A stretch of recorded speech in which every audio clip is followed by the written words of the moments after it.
స్తోత్రం స్తోత్రం స్తోత్రం స్తోత్రం స్తోత్రం. ప్రేమ నమ్మకము కలిగిన మా ప్రియ పరలోకపు తండ్రి, మీ పరిశుద్ధ నామములెక్కలను స్తోత్రాలు నాయన. ఈ ఉదయకాలపు ఆరాధనలో మమ్మల్ని అందరినీ కూడా సమకూర్చి నీ వాక్య ధ్యానంలోనికి మేము వెలుచు ఉండగా మా సొంత జ్ఞానం అందించి మీ వాక్యం ద్వారా మమ్మల్ని బలపరిచి స్థిరపరిచి మీ నిత్య రాజ్యం కొరకు వారసులుగా చేయమని వాక్యం అందిస్తున్న నన్ను మీ సిలువను మరుగుపరుచుకుని మా సొంత జ్ఞానం అందించి మీ ఆత్మ జ్ఞానం ద్వారా నీ ప్రజలతో మాట్లాడమని యేసు నామమున బట్టి అడుగుచున్నాం తండ్రి, ఆమేన్. ప్రైజ్ ది లార్డ్, హల్లెలూయా. పరిశుద్ధమైనటువంటి బైబిల్ గ్రంథంలో నుంచి అపోస్తలుడైన పౌలు గారు తిమోతికి రాసినటువంటి పత్రిక, మొదటి పత్రిక 4వ అధ్యాయము 7వ వచనమును అలాగే 8వ వచనాన్ని ఈరోజు వాక్య ధ్యానంగా మనము ధ్యానించుకోబోతున్నాం. మొదటి తిమోతి రాసిన పత్రిక 4వ అధ్యాయము 7వ వచనం. అపవిత్రములైన ముసలమ్మ ముచ్చట్లను విసర్జించి దైవభక్తి విషయంలో నీకు నీవే సాధకము చేసుకొనుము. శరీర సంబంధమైన సాధకము కొంచెం మట్టుకే ప్రయోజనమగును కానీ దైవభక్తి ఇప్పటికీ జీవమును విషయంలోను రాబోయే జీవ విషయంలోను వాగ్దానముతో కూడినదై ఉన్నందున అది అన్ని విషయంలో కూడా ప్రయోజనకరమగును. Praise the lord. అపోస్తలుడైన పౌలు గారు తానెంతగానో ప్రేమించిన తిమోతికి ఉత్తరం రాస్తూ ఇక్కడ రాస్తున్నటువంటి విలువైన మాట, ఒక క్రీడాకారుడు కావచ్చు, ఒక వ్యక్తి వ్యాయామం చేస్తున్నప్పుడు అది అతడు బ్రతికినంత కాలము ఈ లోకంలో ఉన్నంత మాత్రమే ప్రయోజనకరంగా ఉంటుంది. అలా కాకుండా దైవభక్తి విషయంలో గనక ఎవరైనా కానీ ప్రాక్టీస్ లేతే సాధనం చేస్తే అది ఈ లోకంలోనే కాదు, ఇహమందును పరమందు కూడా అది ప్రయోజనకరంగా ఉంటుంది అని చెప్పి అపోస్తలుడైన పౌలు గారు ఇక్కడ క్రీడకు సంబంధించిన లేదా ఒక జిమ్కి సంబంధించినటువంటి కొన్ని విషయాల్ని ఇక్కడ ప్రస్తావించడం జరిగింది. ఈ యొక్క వాక్య యొక్క నేపథ్యాన్ని మనం చూసినట్లయితే అపోస్తలుడైన పౌలు గారు తార్సు అనేటువంటి ప్రాంతంలో ఉండేవాడు.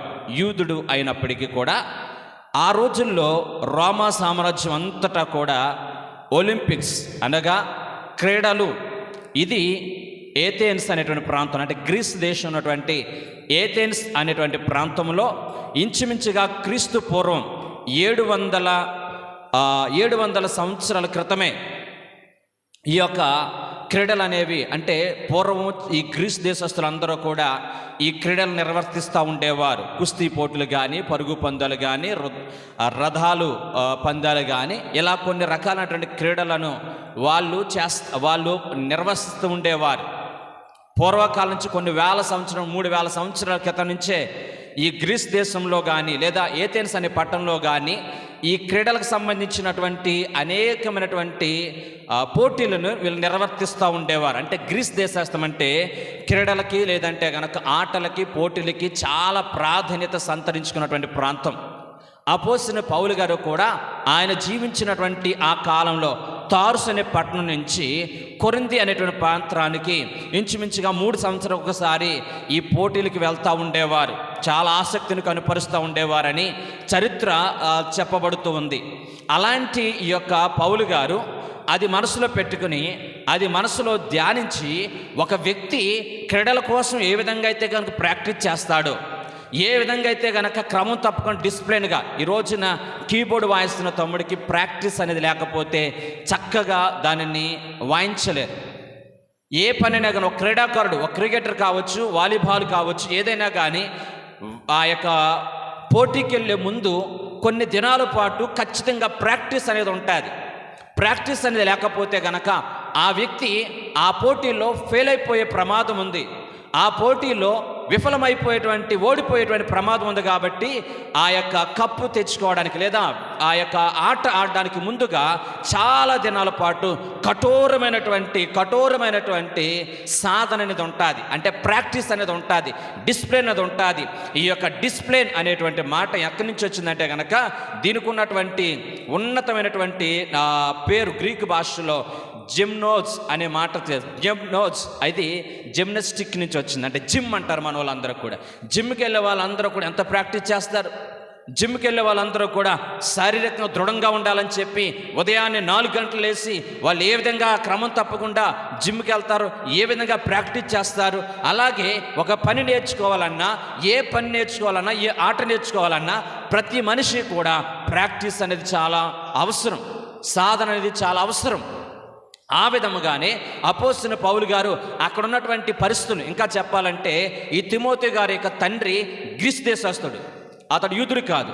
కాబట్టి ఈ యొక్క తిమోతి మాట్లాడుతున్నటువంటి మాటలు అతనికి అర్థమయ్యే భాషలో అక్కడ ఉన్నటువంటి పరిస్థితుల ప్రభావాన్ని, అక్కడ ఉన్నటువంటి ఆ స్థితిగతులన్నింటినీ కూడా మనసులో పెట్టుకుని పౌలు గారు తిమోతికి అర్థమయ్యేటట్లుగా తిమోతి ఒక విషయం గమనించు. చాలామంది ఒక వ్యక్తి ఆటగాడైనా లేదా ఒక వ్యక్తి పోటీలో పాల్గొనేవాడైనా అతడు సాధనం చేస్తాడు. ఏ విధంగా సాధనం చేస్తాడు, ఏ విధంగా తను తాను సిద్ధపరచుకుంటాడు, ప్రాక్టీస్ చేస్తాడు, సాధనం చేస్తాడు. ఆ విధంగానే భక్తి విషయంలో కూడా చాలా ప్రాముఖ్యం. అలాగని చెప్పి నేను ప్రాక్టీస్ అనేది భౌతిక సంబంధమైనటువంటి వాటి కోసం సాధన అనేది తప్పు, లేకపోతే నేను వ్యతిరేకనని చెప్తలేదు. చాలా మంచిది. ఈ రోజున మన జీవితాల్లో చాలామంది ప్రాక్టీస్ చేయాలని ఎన్నో ఆశలు ఉంటాయి. ఈ సంవత్సరం 2025 సంవత్సరం ఏమైనా సరే ఉదయాన్నే లేచి రన్నింగ్ చేయాలనుకుంటాడు. కొంతకాలం అయ్యేసరికి 4 రోజులు 5 రోజులు చలిచ్చేసరికి దుప్పటి మూసుకొని పడుకుంటారు. అలాగే నేను ఇది ప్రాక్టీస్ చేయాలి, ఇది సాధించాలి అని చాలా ఆశలు అయితే ఉంటాయి. కానీ ఏ వ్యక్తి కూడా దాన్ని సాధనం చేయడానికి ప్రతి వ్యక్తి కూడా ముందుకి స్టెప్ తీసుకోలేడు. ఇదే ప్రమాదం మనిషి జీవితంలో. ప్రతిదీ కూడా చేయాలని ఆశ ఉంటుంది. నేను ఎలా చేయాలి, నేను అది సాధించాలి, ఇది సాధించాలి, అదిగో వాళ్ళు అది సాధించారు, ఇది సాధించారు అని చెప్పి చాలా పోటీలు, చాలా వ్యత్యాసాలు, లేదంటే కనుక కంపారిజన్, వాళ్ళతో మనం పోల్చుకుంటాం. కానీ మన వ్యక్తిగత జీవితాల్లో వాళ్ళకి లాగా పోటీ తత్వంలో ఉండాలి, వాళ్ళకి లాగా మనం ప్రాక్టీస్ చేయాలనే విషయంలో మాత్రం విఫలమైపోతూ ఉంటున్న క్రైస్తవ సమాజాన్ని మనం చూస్తూ ఉంటున్నాం. దయచేసి ఇదే విషయాన్ని అపోస్తలుడైన పౌలు గారు తన యొక్క వ్యక్తిగత జీవితంలో తిమోతి, చదవండి ఆ మాట, 8వ వచనం. తిమోతి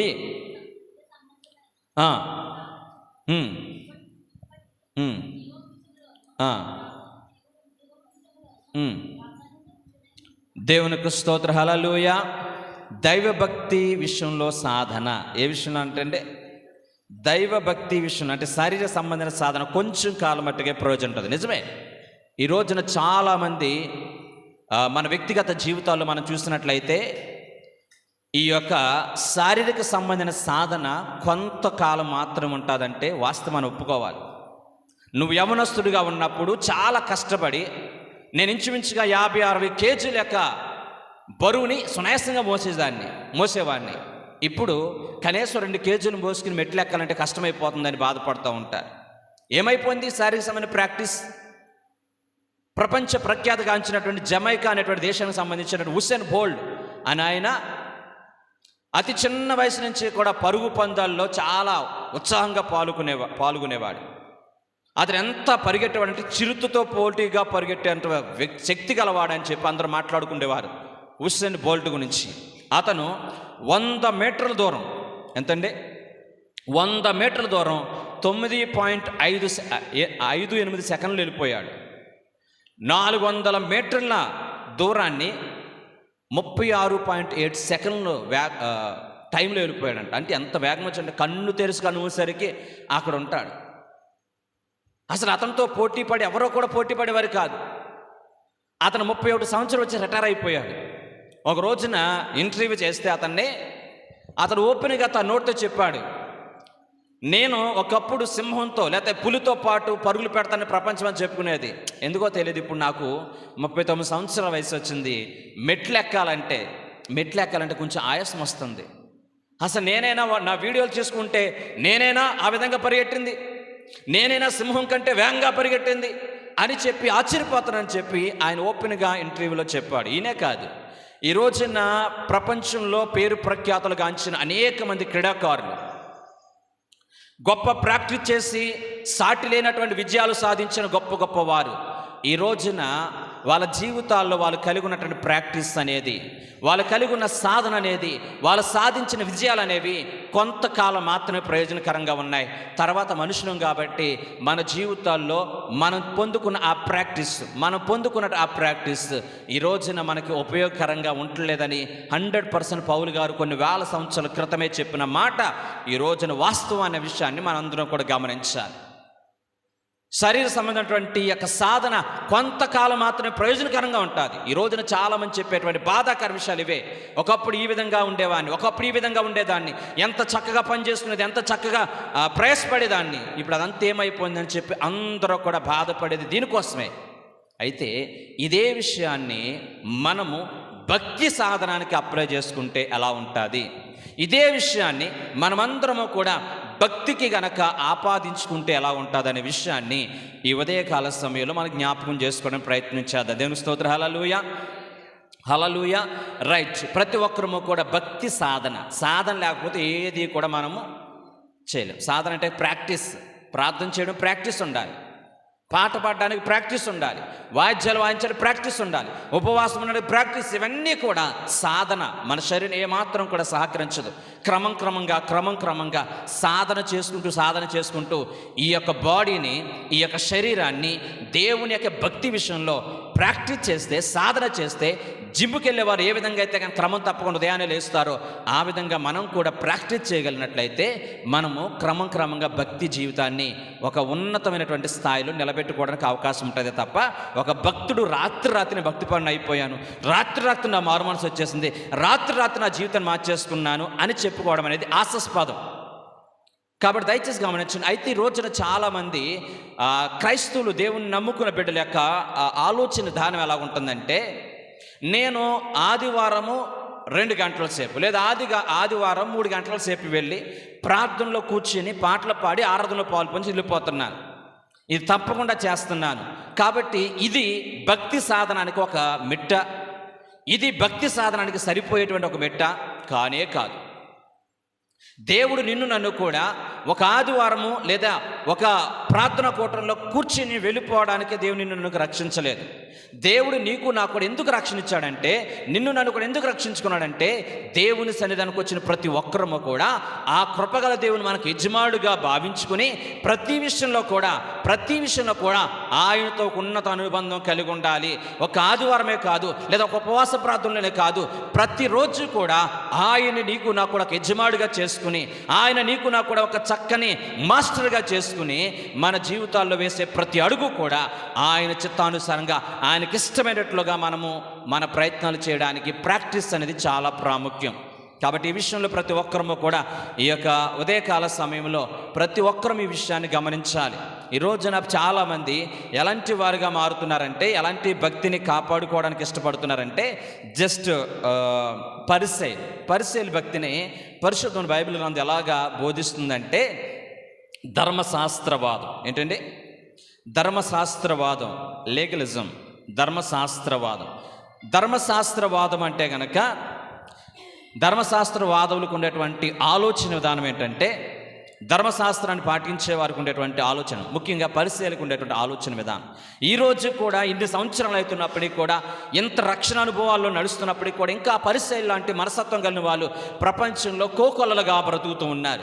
వీళ్ళకు ఉన్నటువంటి ఆలోచన విధానం ఏంటంటే, ధర్మశాస్త్రవాదం అంటే గనక, నేను ఈ పని చేయడం ద్వారా నేను దేవుని దృష్టిలో నీతిమంతుడిగా మారతాను, నేను ఈ పని చేయడం ద్వారా మా సంఘంలో వాళ్ళందరి దృష్టిలో నేను పరిశుద్ధురాలుగా నేను కనపడాలి. ఈ రకమైన ధోరణితో చాలామంది భక్తిని ప్రాక్టీస్ చేస్తూ ఉంటున్నారు. కానీ పరిశుద్ధమైన బైబిల్ గ్రంథంలో నిజమైనటువంటి ఈ యొక్క దైవభక్తి సాధన అంటే గనక ఒక్క విషయం చెప్తున్నా. దైవభక్తి సాధన అంటే నీవు చేసేటువంటి పని, నువ్వు చేసేటువంటి ప్రార్థన, నువ్వు చేసేటువంటి పాట, నువ్వు చెప్పే వాక్యము అది ఇతరులకి ఉపయోగపడేదిగా ఉంటుందా, ఇతరులకి ఆశీర్వాదకరంగా ఉంటుందా? నీవు ఆ యొక్క పాట ద్వారా, నీవు ఆ వాక్యము ద్వారా, నీవు ఆ పరిచర్య ద్వారా నీకేమాత్రమో కూడా నీవు దేవుని దృష్టిలో నీతిమంతుడిగా తీర్చబడలేవు. ఎందుకనంటే తలకిందులుగా తప్ప చేసిన ప్రతిరోజు కూడా ప్రాక్టీస్ అని చెప్పేసి పనులన్నీ పక్కన పెట్టేసి అధ్యాయాలు వెంబడి అధ్యాయాలు నేను ఎన్ని చదివినా తెలుసా? రోజుకి ఇంచుమించుగా రోజుకి నేను ఒక 50 అధ్యాయాలు చదువుతాను. ప్రయోజనం లేదు. నా శరీరం అంతా క్షీణించిపోయేంత వరకు కూడా నేను ఉపవాసం ఉండి ప్రభు సన్నిధిలో కనిపెట్టి ప్రార్థన చేస్తున్నాను, దేవుని దృష్టి నీతిమంతుడు కనపడాలని. ప్రయోజనం లేదు. అది భక్తిలో ఒక పార్టే తప్ప నువ్వు చేసేటువంటి ఉపవాసము లేదా నువ్వు చదివేటువంటి వాక్య ధ్యానాలు, నువ్వు చేసేటువంటి పరిచర్య, నువ్వు చేసేటువంటి వాక్య ధ్యానం, ఇవన్నీ కూడా నిన్ను నన్ను కూడా నీతిమంతురాలుగా తీర్చలేవు. ఒక వ్యక్తిని నీతిమంతురాలుగా తీర్చేది ఒకే ఒకటి. ఆయన నీ కొరకు నా కొరకు కలువరిశిలో ప్రాణం పెట్టి అమూల్య రక్తాన్ని చిందించి ఆయన నీ కొరకు నా కొరకు మాత్రమే చనిపోయాడని, ఆయన నీ కొరకు నా కొరకు కలువరిశిలో ప్రాణం పెట్టడమే కాకుండా ఆయన పునరుద్ధరణ తిరిగి లేచాడని, రేపొద్దున నిన్ను నన్ను కూడా ఆయన నిత్యరాజ్యంలోనికి సదాకాలం ఉండేట్లుగా ఆయన తీసుకువెళ్ళడానికి రాబోతున్నాడని ఏ క్రైస్తవుడైతే కనుక విశ్వసిస్తాడో, ఏ వ్యక్తి అయితే కనుక సంపూర్ణంగా నమ్ముతారో, ఇది ఆ వ్యక్తిని నీతిమంతురాలుగా తీరుస్తుందనే విషయాన్ని గమనించండి.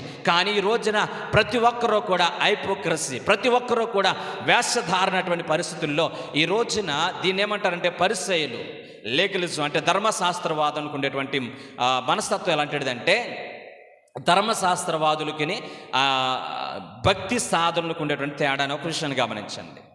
పరిశుద్ధమైన బైబిల్ గ్రంథంలో నుంచి మీరు మత్తయి శుభవార్త 23వ అధ్యాయాన్ని మొత్తం ధ్యానించడానికి ప్రయత్నం. మత్తయి శుభవార్త 23వ అధ్యాయం మీకు అందరికీ కూడా సుపరిచితమైన విషయాలే కాబట్టి నేను త్వరగా చెప్పి నేను ముందుకెళ్ళే ప్రయత్నం చేస్తాను. అందులో మనకు కనిపించేది ఏంటంటే, పరిసయ్యులు వాళ్ళకు ఉండేటువంటి వాదం ఏంటో తెలుసా? వాళ్ళకు ఉండేటువంటి ఆలోచన విధానం ఏంటో తెలుసా? మేము ధర్మశాస్త్రవాదులు. అసలు ధర్మశాస్త్రాన్ని మేము గౌరవించినట్లుగా, ధర్మశాస్త్రాన్ని మేము చదివినట్లుగా, ధర్మశాస్త్రం ప్రకారం మేము నడుచుకున్నట్లుగా ఈ ప్రపంచం ఎవ్వరకు నడుచుకోరని చెప్పి ఆ రోజుల్లోనే ధర్మశాస్త్రాన్ని పఠించేవారు. ఓకేనా? మన పిల్లలు చూడండి, కొంతమంది కీర్తన 23వ కీర్తన, 103వ కీర్తన, ఇలా కొన్ని కీర్తనలు కంఠస్థం పెడతా చిన్నప్పుడు. అప్పుడు మనం చాలా గొప్పగా మాట్లాడుతూ ఉంటాం. మా పిల్లోడు 23వ కీర్తన అంతా చెప్పేస్తాడు, మా పాప 103వ కీర్తన అంతా చెప్పేస్తుంది, 119వ కీర్తన అంతా చెప్పేస్తారు అని చెప్పి చాలా మనం సంతోషపడుతూ ఉంటాం. ఆ రోజుల్లో కూడా పరిసయ్యులు చాలామంది ధర్మశాస్త్రాన్ని చాలా ప్రతిష్టాత్మకంగా భావించేవారు. కాబట్టి ధర్మశాస్త్రంలో ఉన్నటువంటి అనేకమైనటువంటి ఆజ్ఞలు, అనేకమైనటువంటి ఈ యొక్క వాక్య భాగాల్ని వాళ్ళు కంఠస్థం పట్టేవారు. చాలా దాన్ని పదే చెప్పుకుంటూ ఉండేవారు. అంతేకాకుండా వాళ్ళ జీవితాలలో, వాళ్ళ బ్రతుకుల్లో వాస్తవంగా ప్రభువే చెప్పాడు, ఆ రోజుల్లో వాళ్ళు వారానికి 2 పూట్ల ఉపవాసం ఉండేవారంటే.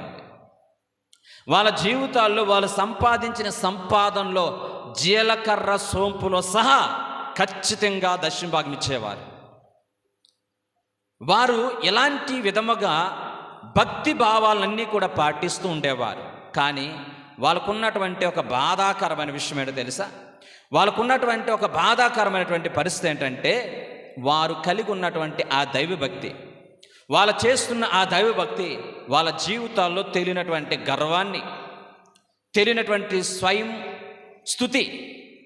నేనెంత భక్తిపరునో తెలుసా, నేనెంత భక్తిపరురాలనో తెలుసా, నా ఆత్మీయత ఎంత గొప్పదో తెలుసా, నా పరిస్థితి ఎంత గొప్పదో తెలుసా, వాడేం సరిపోతా నా ప్రార్థనకి, ఆమె సరిపోతా నా ప్రార్థనకి, నేను కలిగి ఉన్న ఈ భక్తికి, నేను పాడే ఈ పాట, నేను చేసేటువంటి ఈ యొక్క వాక్య పరిచర్య ఎవరు చేయగలుగుతారని చెప్పి ఒక తెలియనటువంటి గర్వాన్ని, ఒక తెలియనటువంటి ఆత్మస్థుతిని వారు గర్వపరుచుకునేటువంటి పరిస్థితి వాళ్ళ జీవితంలో వాళ్ళకి కలిగి ఉన్నటువంటి ధర్మశాస్త్రవాదం, వాళ్ళకి కలిగి ఉన్నటువంటి ఆ పరిస్థితి వాళ్ళని దేవునికి అసహించుకునే వారిగా, దేవుడు భయంకరంగా తన జీవితంలో వారిని అసహించుకునేటట్లుగా పరిసయ్యులు, దేవుడు యేసుక్రీస్తు ప్రభువు వారు ఆ రోజుల్లోనే వాళ్ళని ఆ విధముగా తృణీకరించడానికి, మీరు సొన్నం కొట్టినటువంటి సమాధిని పోలి ఉన్నారు, మీరు వేషధారులు అని చెప్పి వాళ్ళు గాలి తీసేయడానికి ప్రధాన కారణం తెలుసా? వారు కలిగి ఉన్నటువంటి భక్తి భావజాలాలు వాళ్ళ జీవితంలో తెలియని గర్వాన్ని తీసుకొచ్చినాయి. ఈ రోజున ఇక్కడ కూర్చున్న మనము ఈ శబ్దయంత్రం ద్వారా వాక్యం వింటున్న అనేక మంది వాళ్ళ వ్యక్తిగత జీవితాల్లో, నీ వ్యక్తిగత జీవితాల్లో ఒకవేళ సాతాను చేసే భక్తిని బట్టి, నువ్వు కలిగి ఉన్నటువంటి వాక్య చాతుర్యాన్ని బట్టి, నువ్వు పాడే పాటను బట్టి, నీకంటే పాటగారు, నీకంటే వాక్యం చెప్పేవాళ్ళు, నీకంటే పరిచయం చేసేవాళ్ళు, నీకంటే పరిశుద్ధంగా ఉండేవాళ్ళు, నీకంటే ఉపవాసం ఉండేవాళ్ళు ఎవరున్నారు అని చెప్పి నీ మనసులో కనుక ఒక ఆలోచన విధానాన్ని పెంపొందింపజేస్తే నీవు ఈ కాలం నాటి ఒక పరిసయుడివే. నీవు నేను కూడా ఈ కాలం నాటి దేవుని చేత విసర్జించబడినటువంటి, దేవుని చేత అసహించుకోబడినటువంటి వ్యక్తులమే అనే విషయాన్ని గమనించండి. ఈ రోజున నీవు కలిగి ఉన్నటువంటి భక్తి, మన దేవుని దృష్టిలో మనం కలిగి ఉన్న నీతి ఆయన దృష్టిలో మురికి గుడ్డల్లా ఉన్నాయి. నువ్వు చచ్చేంత వరకు కూడా నీ బ్రతుకాలము, నా బ్రతుకాలం అంతా కూడా నువ్వు నీతిమంతుడిగా, నీతిమంతురాలుగా నువ్వు బ్రతకడం అనేది అది సాధ్యమయ్యే విషయమో కాదు. ప్రాక్టీస్ అనుదినము నేను దేవుని దృష్టిలో పరిశుద్ధనైపోయాను, నా పాపలన్నీ కూడా పరిహరించబడ్డాయి, నేను ఈ రోజు నుంచి కూడా యథార్థముగా ప్రభు సన్నిధిలో నేను నిలబడగలుగుతున్నానని చెప్పగలవాడు ఎవడున్నాడు? ఈ ప్రాక్టీస్ అనేది, ఈ భక్తి ప్రాక్టీస్ అనేది అనుదినము మన జీవితాల్లో పెంపొందింపజేసుకోవడానికి దేవుడు మనందరూ కూడా కృప చూపించును గాక. హల్లెలూయా.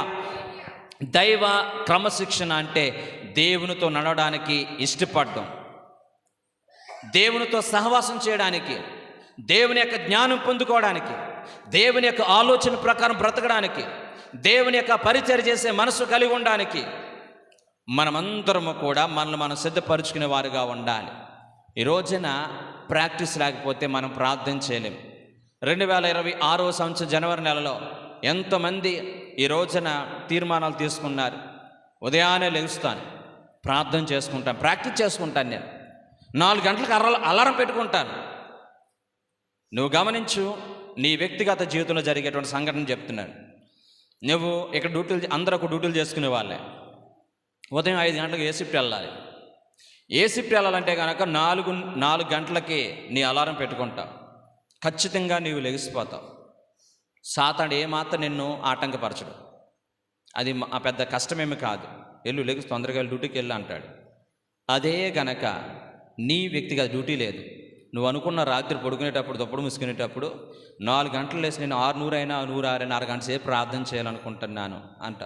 కానీ ఎందుకో తెలియదు, అలారం మోగేసరికి సాతాను అంటాడు, కళ్ళు మండిపోతున్నాయి, నిద్ర సరిపోతుందా, కొంచెం కట్ చేసి అని చెప్పి కట్ చేసి పడుకోమంటాడు.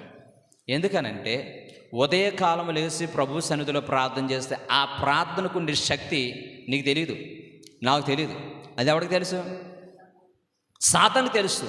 ఉదయకాలపు స్తుతి ప్రార్థన, ఉదయకాలపు స్తుతి నైవేద్య ప్రార్థన ఎంత శక్తివంతమైనదో, ఎంత బలమైనదో అది నీకు నాకు తెలియదు. కాబట్టి మనం అలారం ఆపేసి పడుకుంటున్నాం. నేను ఒప్పుకున్న ఇక్కడ ఉన్న వాళ్ళందరూ ఆ బాధితులే.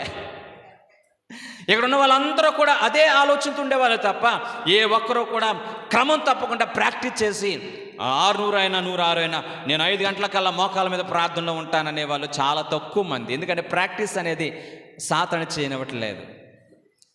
ప్రాక్టీస్ అనేది సాతాను చేయనివ్వట్లేదు. ఆయనతో పాటు ఉన్నటువంటి శిష్యులందరూ కూడా గెత్సేమనే ప్రాంతంలో గెత్సేమనే తోటలో జరిగిన సంఘటన చూడండి. మీరు శోధనలో ప్రవేశించుకున్నట్టు మెలుగు కలిగి ప్రార్థన చేయండి అంటే యేసు ప్రభువుకున్న మనసు ఏంటో తెలుసా?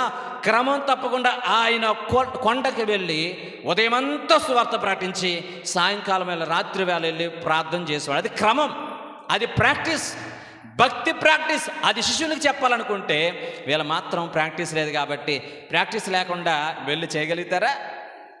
ఓడిపోతారు. అవునా కాదు? వెళ్ళిపోయి ఆ తోటలోకి వెళ్ళిన తర్వాత గాండ్ర పెట్టి నిద్రపోతున్నారు. అప్పుడు యేసుప్రభు మీరు శోధనలో ప్రవేశించుకున్న మెలుగుగాలి ప్రార్థన చేయండి అంటే అలా అనుకోవచ్చు. నీకంటే ప్రాక్టీస్ ఉంది నాయన, ఉదయం లేచి ప్రార్థన చేస్తాను, నాకు అది లేదు, అది లేదు. దయచేసి ప్రతి ఒక్కరము కూడా ఈ యొక్క ఉదయకాల సమయంలో వాక్యాన్ని బట్టి మనం సపోర్ట్ చేసుకుంటాం. అయిపోయింది, గత వెళ్ళిపోయిన ఒక రోజును కూడా మన జీవితాల్లో తిరిగి తీసుకురాను. ఈ రోజున వాక్యం చెప్పి నాకు కూడా ఈ వాక్యం అన్వయించుకోవాల్సిన అవసరం ఉంది. దయచేసి ప్రతి ఒక్కరము కూడా ప్రార్థనలో ప్రాక్టీస్, వాక్య ధ్యానంలో ప్రాక్టీస్.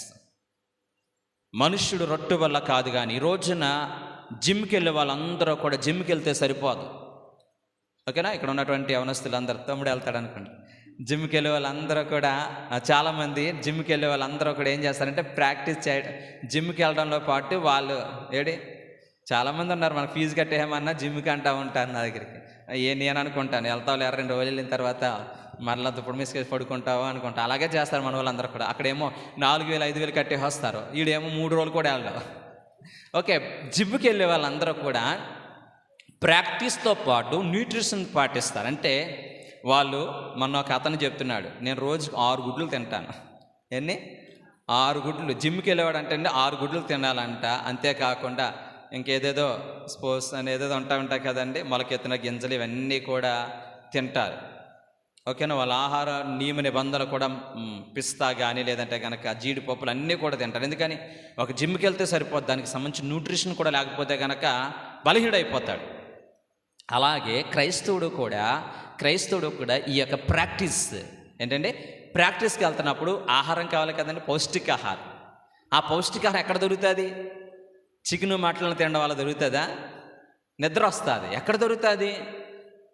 మత్తయి శుభవార్త 4:4 మనుషుడు రొట్టె వల్ల కాదు కానీ దేవుని నోటి నుంచి ప్రతి మాట ద్వారా వాడు జీవిస్తాడు. ఏ రోజుకి ఆ రోజు ప్రాక్టీస్. పాత నిబంధనలు జరిగినటువంటి యథార్థమైన గాథ మీకు అందరూ కూడా తెలుసు. నిర్గమాకాండము 16వ అధ్యాయము 11వ వచనం నుంచి మీరు అందరూ కూడా ఇంటికి వెళ్తారో చదివినట్లయితే అక్కడ మోషే గారి దగ్గరికి వచ్చి ప్రజలందరూ కూడా సనుగుతారు, మాకు అన్నం లేదు ఆహారం లేదనేసి. ఐగుప్తు దేశంలో ఉన్నప్పుడు అలా ఉండేవాళ్ళు ఇలా ఉండేవాళ్ళం అని చెప్పి మాట్లాడుకుంటారు. అలాంటి సందర్భంలో దేవాతి దేవుడు వారికి దేవదూతలు భుజించేటువంటి ఆ పైనుంచి ఆహారాన్ని, మన్నాన్ని వాళ్ళకి ప్రతిరోజు కూడా వాళ్ళకి కురిపిస్తూ ఉండేవాడు. మరి మాలాంటి బద్దకస్తులు ఏం చేయాలి? ఆ రోజు పొద్దుటలేసి ఏం పట్టుకుంటామని చెప్పేసి ఒక నెలకు సరిపడా సంచుల్లో నింపుకుని ఇంట్లో దాచుకుంటే కనుక అది ప్రమాదం అయ్యేది. అవునా? ఉదయానికల్లా ఏమైపోయేది? కుళ్ళిపోయేది. అందుకని మీకు ఎంత కావాలో అంతే తెచ్చుకోండి, ప్రతిరోజు తెచ్చుకోండి. అంటే చూడండి, దేవుడు ఈ యొక్క మాట యొక్క అర్థాన్ని ఏంటి? ప్రాక్టీస్ అనేది దాచుకునేది కాదు, అది ప్రతిరోజు కూడా వాక్య ధ్యానము కూడా ప్రతిరోజు కూడా ఫ్రెష్గా. ఈ రోజున మనమందరము కూడా వాక్యాన్ని ధ్యానించేటప్పుడు ప్రతిరోజు కూడా ఈ పరిశుద్ధమైన బైబిల్ గ్రంథం క్రొత్తగా ఉంటుంది. నిజంగా ఆశ్చర్యం అనిపిస్తుంది అండి. ఒక పుస్తకాన్ని, ఒక పెద్ద వాల్యూమైన పుస్తకాన్ని 1కి 4 సార్లు, 1కి 10 సార్లు చదివితే ఆ పుస్తకం అంత అర్థమైపోతుంది. ఆ పుస్తకంలో ఏ పక్కన ఏది ఉందో దానికి అన్నీ కూడా అర్థమైపోతాయి మనిషి యొక్క జ్ఞానానికి. అలాంటిది మనిషి యొక్క జ్ఞానానికి అతీతమైనటువంటి పరిశుద్ధమైన బైబిల్ గ్రంథం ఎప్పటికప్పుడు ప్రతి మాట కూడా నీతో నాతో ఒక ఫ్రెష్ ఉన్నతమైనటువంటి విధముగా మాట్లాడే దివ్యమైన వాక్య ధ్యానము ఆశ్చర్యం అనిపిస్తూ ఉంటుందండి. ఎప్పటికప్పుడు దేవుడు నీతో నాతో కూడా క్రొత్తదనంతో మాట్లాడాలనుకుంటాడు. ప్రతి మాట కూడా ఎన్నిసార్లు విన్న వాక్యాన్ని ఒక్కొక్క దైవజనుడి ద్వారా ఒక్కొక్క విధంగా దేవుడు మాట్లాడుతూ ఉంటాడు. ఇది పరిశుద్ధమైన బైబిల్ గ్రంథానికి ఉన్నటువంటి ఉన్నతమైనటువంటి లక్షణం. ఈ రోజున క్రైస్తవ సమాజం ఎప్పుడు కూడా నాకు అన్నీ తెలుసులే, ఆది కాడి నుంచి ప్రకటన గ్రంథం వరకు నేను చిన్నప్పటి నుంచి చదివాను, ఏ వాక్యం చెప్పాలని నేను ధ్యానించగలను, ఏ వాక్యమైనా ప్రకటించాలి, ఈ రకమైనటువంటి పరిశీలిక అన్నటువంటి ధర్మశాస్త్రవాదులుగా మనం ఉండొద్దు.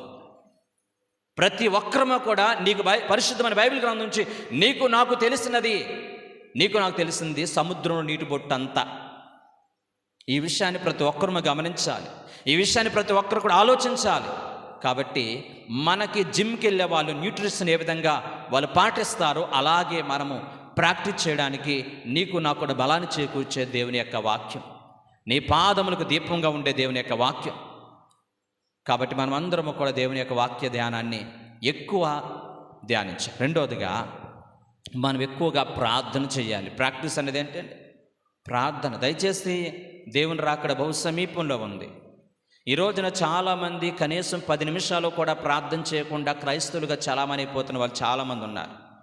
మీరు శోధనలో ప్రవేశించుకున్నట్లుగా మెలకువ కలిగి ప్రార్థన చేయని దేవుని వాక్యం మనకు స్పష్టంగా తెలియజేస్తుంటే నా కోసం ప్రార్థన చేయడం చెప్పి మనము ఈ రోజున ప్రార్థించలేనటువంటి వ్యక్తులుగా మనం బ్రతుకుతున్నాం. దయచేసి నీకు నాకు కూడా ప్రార్థన ప్రాక్టీస్. ఏ ప్రాక్టీస్ అండి? Prayer practice. అందుకనే ఇంటి దగ్గర ప్రార్థన ప్రాక్టీస్ ఉండలేదు కాబట్టి దేవుని మహాకృప కలవరి మోచన పరిచర్య సంఘములో ప్రతిరోజు కూడా కలిసి ప్రార్థన చేసే అవకాశం దేవుడు ఇస్తూ ఉంటున్నాడు. ఓకే, మూడవదిగా పరిచర్య.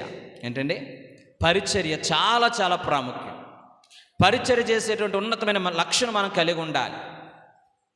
ఓకేనా? దయచేసి ప్రాక్టీస్ అనేది మన యొక్క వ్యక్తిగత జీవితంలో భక్తి సాధనాలని, భక్తిని సాధన అంటే ప్రాక్టీస్ చేసి పెంపొందింపజేసుకునేటువంటి విధానాలు ఇలాగ ఉంటాయి. అందులో మొట్టమొదటిది, మనము భక్తి ప్రాక్టీస్ చేయాలంటే కొన్నిసార్లు మన వల్ల కాదు. అవునా కాదండి? ఇప్పుడు చాలామంది వాకింగ్కి వెళ్తూ ఉంటారు. వాకింగ్కి ఒక్కడే లేచి వెళ్తున్నాడు అనుకోండి, కొంచెం బాధ అనిపిస్తుంది. అదే కనుక 4-5 ఫ్రెండ్స్ ఉంటారు. 4 ఫ్రెండ్స్ ఉండి అరే రన్ వాకింగ్కి వెళ్దామన్నారు అనుకోండి, మనకిష్టం లేకపోయినా వాడి కోసమైనా లేచి వెళ్తూ ఉంటారు. ఆ విధంగా ప్రాక్టీస్ చేయడానికి అవకాశం అనేది ఉంటుంది. అవునా కాదు? అలాగే మన భక్తి జీవితంలో కూడా ఐక్యతగా కలిసి గనక మనము వెళ్ళినట్లయితే ఉన్నతమైనటువంటి భక్తి సాధనాన్ని మనము పొందుకునే అవకాశం అనేది మన జీవితాల్లో ఉంటుంది. అందుకనే మనమందరము కూడా దేవుని వాక్యం చెప్పింది తెలిసి సహోదరుల ఐక్యత కలిగిన ఎంత మేలు, ఎంత మనోహరం. ఎందుకంటే దయచేసి మనం అందరము కూడా ఐక్యతగా ఎందుకు ప్రభువుని ఆరాధించాలంటే, నేను చెప్తున్నాను, అందరూ కూడా ఇక్కడ అందరికీ తెలుసు, ఒకప్పుడు ఇలాంటి సహవాసము లేదా అందరూ ఐక్యతగా ఉన్నప్పుడు అంత భక్తి చేసేవాళ్ళం కాదు. కానీ ఇప్పుడు ఈ గ్రూప్ వచ్చిన తర్వాత, చక్కని ఐక్యత గల గ్రూప్ వచ్చిన తర్వాత మేమందరము కలిసి ఒకరి కోసం ఒకరు ప్రార్థన చేసుకునే ప్రాక్టీస్ మాకు అలవాటైంది అన్న వాళ్ళు ఎంతమంది ఉంటారు ఇక్కడ? నిజంగా ఐక్యతగా కలిసి ఏకీవించి 2-3 కూలికి నా నామం ప్రార్థన చేస్తే మీరు ఏది అడిగితే ఏది బంధిస్తారో అది పరలోకంలో బంధించబడుతుందని అంత ఐక్యతకు, అంత ప్రార్థనకు అంత శక్తి ఉంది. ఓకేనా? నిజంగా జరిగినటువంటి సంఘటన చెప్తున్నాను. 1986వ సంవత్సరం నవాడా అనేటువంటి ఆ ప్రాంతంలో ఒక రోజున ఆ ప్రాంతంలో కూడా ఆ స్టేట్ అక్కడ ఉన్నటువంటి పరిస్థితులన్నీ కూడా పోటీలు, అంటే పౌలు గారు రాసిన ఈ అధ్యాయం అంతా 4వ అధ్యాయం అంతా కూడా పోటీలకు సంబంధించింది. అయితే అక్కడ చాలామంది ఈ ప్రాంతంలో పోటీలు నిర్వర్తిస్తూ ఉండేవారు. అలాంటి పోటీల్లో వీళ్ళు కంచెర గాడిదలు గ్రూపులు ఉంటాయి. కంచెర గాడిదల్ని కట్టి దాని ద్వారా ఇంచుమించుగా అది ఎంత బరువు మోయగలుగుతుంది అని చెప్పి ఒక 2 గ్రూపులు అంటే 2 జట్లని ఏర్పాటు చేసి ఆ యొక్క కంచెర గాడిద అన్నిటికి కూడా తాళ్ళు కట్టి ఇంచుమించుగా ఎంత వేటో తెలుసండి, 13 పౌండ్లు. ఎంతండి? 13 పౌండ్లు ఉండేటువంటి 14 పౌండ్లు 13 పౌండ్లు ఎంత బరువు మోయగలదని చెప్పేసి అలా కట్టారు. అందులో ఫస్ట్ వచ్చింది 14 పౌండ్లు బరువు మోసేసినారు సునాయాసంగా. ఇంకో జట్టు జస్ట్ మిస్ అయిపోయింది, అది 13 పౌండ్లు మాత్రమే మోయగలినాయి అంటండి. ఓకే, పోటీలో. ఓకే, అప్పుడు అనుకున్నారంట, ఓ పని చేద్దాం, అది 13 చేసింది కదా, ఇది 14 సాధించింది కదా, ఈ 2 జట్లు కలిపేసి ఈ 13 పౌండ్లు 14 పౌండ్లు మొత్తం ఎన్ని 27 పౌండ్లు బరువు కట్టేసి లాగిచ్చేద్దాం, ఎంత భాగంగా లాగుతాయో చూద్దామని చెప్పి టైం పెట్టుకున్నారు. అవేం చేసినా తెలుసండి, 27 కాదంటండి 37 పౌండ్లు అది బరువును మోసినాయంట. ఎన్ని పౌండ్లు అండి? 37. అంటే ఎంత ఎక్కువగా మోయగలని అంటే, ఇద్దరు వేరువేరుగా చేస్తేనేమో 27 పౌండ్లే మోయగలని, ఇద్దరు కలిసి ఉంటే కనుక 37 పౌండ్ల బరువును మోయగలిని అంటే కనుక దాని అర్థం ఏంటంటే, ఒక వ్యక్తి మన జీవితాల్లో వ్యక్తిగతమైనటువంటి భక్తి కంటే సహవాస భక్తి చాలా ప్రాముఖ్యం. అందుకనే మనం అందరం ఎందుకు కూడుకున్నాం ప్రతి ఆదివారం? చాలామంది ధర్మశాస్త్రవాదులు ఉంటారు, నేను చాలా భక్తి, నేను చాలా పరిశుద్ధుల్ని, నేను చాలా పరిశుద్ధురాల్ని అనేటువంటి భావనతో చాలామంది ఆ యొక్క ఒక ప్రాంతానికి, ఒక బౌండరీకి పరిమితం అయిపోతూ ఉంటారు. కానీ సహవాసంలో కనుక మనం ఉన్నట్లయితే మన భక్తి చేస్తున్నాం, ఇంకెక్కువ భక్తి చేయడానికి అవకాశం ఉంటుంది. నమ్మిన వాళ్ళందరూ కూడా స్తోత్రం చెప్పండి. ఇంకెక్కువ భక్తి చేయడానికి అవకాశం ఉంటుంది. నేను అక్కకంటే ఇంకెక్కువ ప్రార్థన చేయాలి, అక్కకంటే ఎక్కువ పరిచయం చేయాలనేటువంటి ఒక పోటీతత్వం అనేది వస్తుంది. ఇది అపోస్తలుడైన పౌలు గారు మాట్లాడుతున్నటువంటి సాధన ఐక్యతని సూచిస్తూ ఉంటాం. ఐక్యత ద్వారా ఇంకెక్కువ సాధన చేయొచ్చు. జట్టు కలిసి, ఒక జట్టులో ఒక వ్యక్తి ఒక్కడే పోటీ పడితే కప్పు వచ్చేది. జట్టులో ఉన్నట్టు 11 మంది కూడా సమిష్టిగా పనిచేస్తేనే, సమిష్టిగా ప్రయాసపడితేనే ఆ కప్పు అనేది వస్తుంది, విజయం అనేది పొందుకోగలుగుతారు. అలాగే మన జీవితాల్లో కూడా ఐక్యతగా ఉండి సమిష్టిగా ప్రభు సన్నిధిలో ముందుకు సాగడానికి ప్రయత్నం చేసి మన భక్తి సాధనాన్ని అభివృద్ధి పరచుకోవడానికి ప్రయత్నం చేద్దాం. రెండోది, మన సాధనం చేస్తున్నప్పుడు అనేకమైన ఇబ్బందులు ఎదురవుతాయి. ఉదయాన్నే లేచి సాధన రన్నింగ్ ప్రాక్టీస్ చేయాలంటే నిద్రను త్యాగం చేయాలి. ఏదైనా కానీ ప్రాక్టీస్ చేయాలంటే కనుక కుటుంబాన్ని త్యాగం చేసి దాన్ని ప్రాక్టీస్ చేయాలి. నీ జీవితంలో ఎప్పుడు కూడా ఈ భక్తి సాధన అనేది ఇంట్లో కూర్చుంటే వచ్చేది కాదు. ఇంట్లో కూర్చుంటే నీ భక్తిని పెంపొందించుకునే అవకాశం ఉండదు. దయచేసి దానికోసం ఒక ప్రయాసం అనేది ఉండాలి. అపోస్తలుడైన పౌలు గారు 1 కొరింథీ రాసిన పత్రిక 4వ అధ్యాయము 11 నుంచి 13 వరకు దైవిక క్రమశిక్షణ భారమును భరిస్తాది. చూడండి.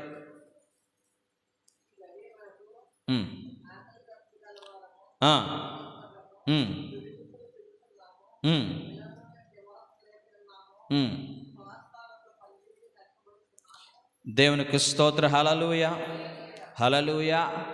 రైట్. ఈ రోజున వాక్యం ప్రియబిడ్డలారా, చాలామంది గొప్ప వారందరూ కూడా కప్పు సాధించారంటే చప్పట్లు కొడతాం.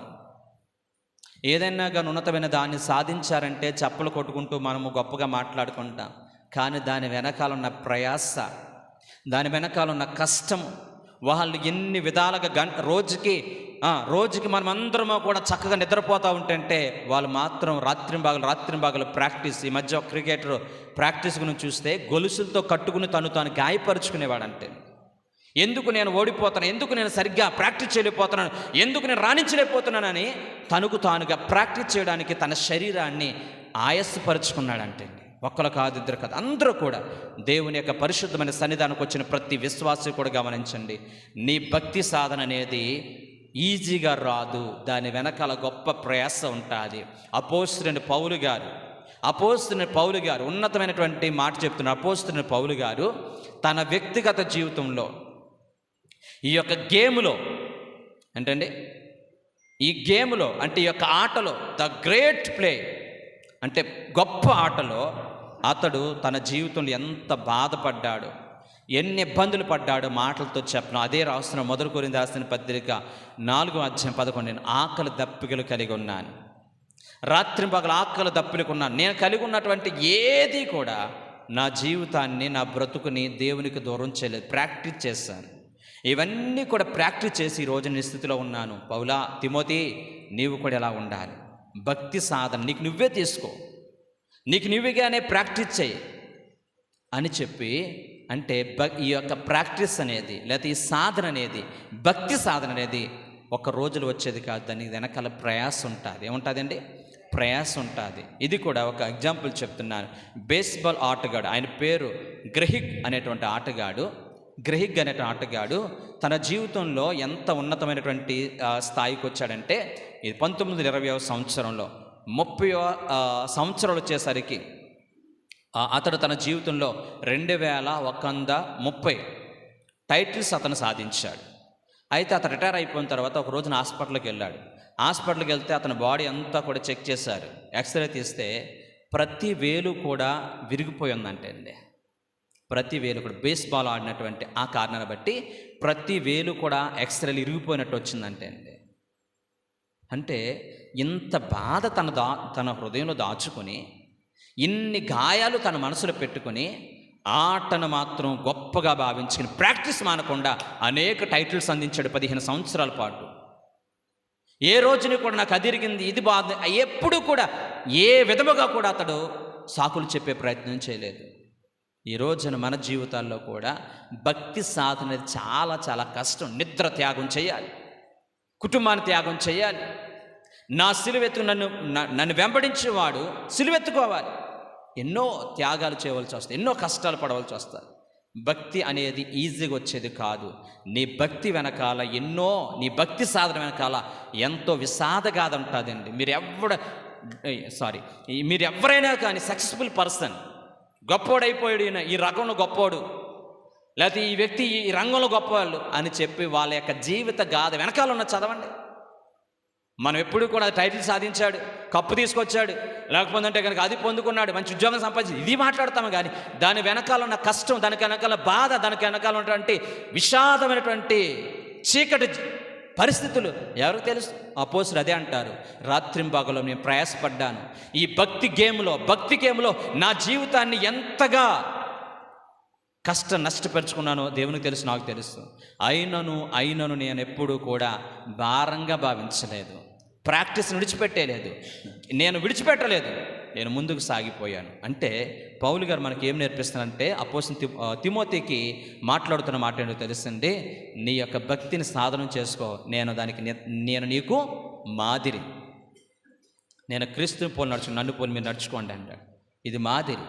ఇక మూడోదిగా మనం చూసినట్లయితే, మన భక్తి సాధనానికి కోచ్ అనేది చాలా ముఖ్యం. అవునా కదండి? ఇప్పుడు మనము ప్రాక్టీస్ లేకుండా, ఇప్పుడు ఎవరో గురువుగారు లేకుండా మనం ఏదో నేర్చుకోగలుగుతామా?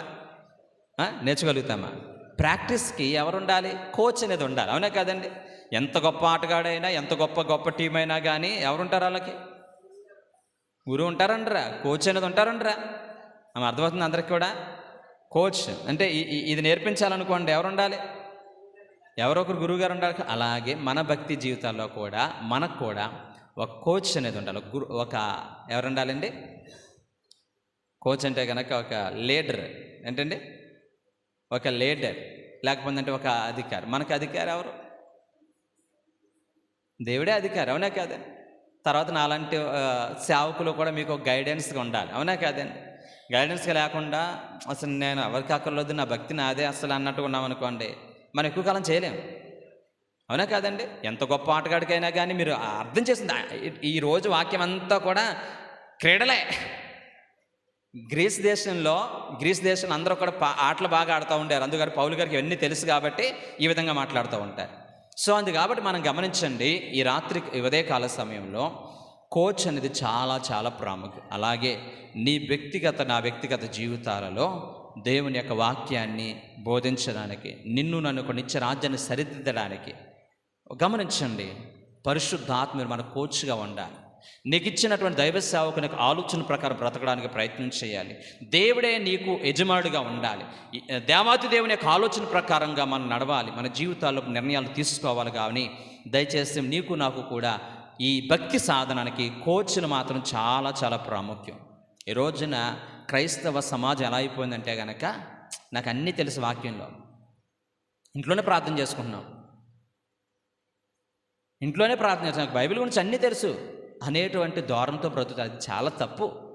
అది భక్తి సాధన కాదు, అది ధర్మశాస్త్రవాదం. దయచేసి అలా ఉండకూడదు. నీకు నాకు ఒకటి ప్రాక్టీస్ అనేది లేదా కోచ్ అనేది ఉండాలి. నిన్ను సరిచేసేవాళ్ళు, నిన్ను క్రమశిక్షణగా నడిపించేవాళ్ళు, నీ కొరకు ప్రార్థన చేసేవారు, నీలోన్న లోపాలు చెప్పేవారు, నువ్వెందుకు విఫలమైపోతున్నావో చెప్పేవాళ్ళు, నువ్వెందుకు విజయాన్ని సాధించావని చెప్పేవాళ్ళు. అలాంటి కోచ్ అనేది ఉండాలి. ఒక సేవకుడు, పరిశుద్ధాత్మ దేవుడు, యేసు ప్రభువు, దేవుని యొక్క వాక్యం నీకు నాకు కూడా కోచ్గా ఉండాలి. ఒక మాటను చెప్తున్నాను. 28వ ఒలింపిక్స్ అంటే 28వ ఒలింపిక్స్ జరుగుతున్నప్పుడు అమెరికా దేశానికి సంబంధించినటువంటి ఆయన పేరు జెర్మీ వార్నియర్ అనేటువంటి ఆయన 400 మైళ్ళ దూరం ఈజీగా పరిగెట్టాడు. తెల్ల జాతీయుల్లో మొట్టమొదటి ఒలింపిక్స్లో మెడల్ సాధించిన వ్యక్తి అతను. అందరూ కూడా వచ్చి అడిగారు, ఏంటయ్యా ఈ విధంగా నువ్వు ఎంత గొప్పగా నల్ల జాతీయులతో పోటీ పడి విజయాన్ని సాధించావంటే కనుక, అది నా గొప్పతనం కాదండి, మా గురువుగారు, మా ప్రాక్టీస్ చేయించిన గురువుగారు గొప్పతనం అన్నాడు. ఓకేనా? ఎవరండి? 1964 సంవత్సరం జరిగినటువంటి విషయం. క్లైడీ హార్ట్. ఎవరండి ఆయన? క్లైడీ హార్ట్ అనే ఆయన నా గురువుగారు అన్నాడు. అప్పుడు ఆయన దగ్గరికి వెళ్ళి, ఏమండి మీరు ఎంత చక్కని ప్రాక్టీస్ చేసి అమెరికా దేశానికే మంచి పేరు తీసుకొచ్చారు, ఎందుకింత గొప్ప విషయం జరిగింది అంటే కనుక, అది నా గొప్పతనం కాదండి, నా కోచ్ గొప్పతనం. ఆయన పేరేంటి? Michael Johnson. ఆయన గురువుగారు ఎవరండి? Michael Johnson. అండ్ ఈ రోజున ఒక వ్యక్తి విజయాన్ని సాధించాడంటే దాని వెనకాల ఎవరి సహాయం ఉంది? ఎవరి సహాయం ఉంది? కోచ్. అవునా కదండి? కోచ్, మాస్టర్, అంతే కదండి? మన మాస్టర్ ఎంత గొప్పగా ఉంటే, మన మాస్టర్ మనల్ని ఎంతగా ట్రైనప్ చేస్తే, మన మాస్టర్ మనకి ఎంత సాధన చేస్తే అంత విజయాన్ని సాధిస్తాం. ఏ జట్టు అయినా కానీ విజయం సాధించిందంటే దాని వెనకాల మాస్టర్ కోచ్ యొక్క ప్రయాస ఉంటుంది. తెర వెనకాల ఉండి ఆ కోచ్ ఎంత ప్రయాసపడతాడో తెలుసా? ఇదిగో నువ్వు ఇలా ఆడొద్దు, నువ్వు ఆ తప్పు చేసావు, నువ్వు ఇలా చేయకూడదు, అక్కడ నువ్వు ఆ క్యాచ్ మిస్ చేసావు, లేకపోతే ఆ బ్యాటింగ్ అలా ఆడకూడదు అని చెప్పి మనలో ఉన్న ప్రతి లోపాన్ని ఎత్తి చూపించి నిన్ను ప్రాక్టీస్ చేపిస్తాడు. ఇది ఉండకూడదు మన క్రైస్తవులకి. నీకు డబ్బా కొట్టినంతసేపు కూడా నువ్వు అద్భుతం అంట, సడన్గా బ్రేక్ వేసి నువ్వు అలా ఉండకూడదు అన్నావు అనుకోండి, ఇంకా అయిపోతుంది. ఇంకా నువ్వు అలా ఉండకూడదు అన్నావు అనుకోండి, అక్కడే స్టార్ట్ అయిపోతుంది. ఏంటి? కోపం వచ్చేస్తా. మన భక్తి సాధనానికి ఏముండాలంటే ప్రాక్టీస్ అనేది ఉండాలి, కోచ్ అనేది ఉండాలి, ఐక్యత ఉండాలి, మూడవదిగా ప్రయాస అనేది ఉండాలి. ఇవి భక్తి సాధనాలు పెంపొందింపజేసే మార్గాలు. ఈ రోజున ఇంకా మనం అందరము కూడా ఎలా బ్రతుకుతున్నామంటే మనల్ని మనం సంతృప్తి పరుచుకునే భక్తి చేస్తున్నాం. ఈరోజు నీ భక్తి, నువ్వు కలిగి ఉన్నటువంటి భక్తి నీ జీవితంలో ఏ రకమైనటువంటి సాధన తీసుకురావట్లేదు. ఇంకా రోజు రోజుకి నన్ను కూడా బద్ధకస్తురాలుగా చేసేస్తుంది. దయచేసి ఇది సమయం కాదు, ఇది నిద్రపోయే సమయం కాదు. శోధనలో పడిపోకున్నట్లుగా మనమందరము కూడా భక్తిని ప్రాక్టీస్ చేద్దాం, ప్రార్థన ప్రాక్టీస్ చేద్దాం, సహవాసాన్ని ప్రాక్టీస్ చేద్దాం, శ్రమలు ఓర్చుకుందాం. మనందరికీ కూడా మన మీద ఒక చక్కని అధికారి, మనల్ని నడిపించే ఒక అధికారిని మనము అనుసరించుదాం. మన మంచి గొర్రెలు కాపరైన దేవాతి దేవుణ్ణి అనుసరించి నడుచుకునేటువంటి కృపదేవుణ్ణి సన్నిధిని మనం పొందుకుందాం. ఈ మాటల ద్వారా దేవుడు మనందరినీ కూడా దీవించునుగాక. ఆమేన్. అందరూ కూడా మోకరించండి, ప్రార్థన చేసుకుందాం. అందరూ కూడా మోకరించండి, ప్రార్థన చేసుకుందాం. దేవుడు మాటలనే మాటలు బట్టి ప్రాక్టీస్ చేద్దాం. దయచేసి భక్తిని ప్రాక్టీస్ చేద్దాం. మహాపరిశుద్ధుడా, ప్రేమగల మా తండ్రి, ఈ ఉదయకాల సమయంలో మీ వాక్యం ద్వారా మాతో మాట్లాడారు తండ్రి. భక్తిని పెంపొందింపజేసే మార్గాల గురించి మాకు తెలియజేసిన ప్రతి మాటని మా హృదయంలో భద్రపరచుకోవడానికి కావలసిన కృప దయచేయండి. రాని బిడ్డలందరినీ దయతో జ్ఞాపకం చేసుకో. ఈ శబ్దం ఎందరైతే వాక్యం వింటున్నారో, ఇంకా ఈ రోజున వాక్యమంతటి యొక్క సారాంశం మేము ధర్మశాస్త్రవాదులుగా కాకుండా భక్తిని పెంపొందింపజేసుకునే సాధనాలని మేము అనుసరించి అయ్యా రాబోయేటువంటి దినాలలో మా భక్తిని పెంపొందింపజేసుకోవడానికి, ఒక ప్రాక్టీస్ చేయడానికి, ఉదయం లేచి ప్రార్థన చేయడం, క్రమం తప్పకుండా వాక్యం ధ్యానం చేయడం, పరిచర్య చేయడం, ఐక్యత కలిగి ఉండడం, శ్రమలు ఓర్చుకోవడం, మా యొక్క అధికారి, మీరు మాకు నియమించిన అధికారి ఏ విధముగా మమ్మల్ని నడిపిస్తే భక్తి మార్గాల్లో ఆ విధంగా నడవడానికి కావలసిన కృప దయచేయమని యేసు నామమున అడుగుచున్నాం తండ్రి.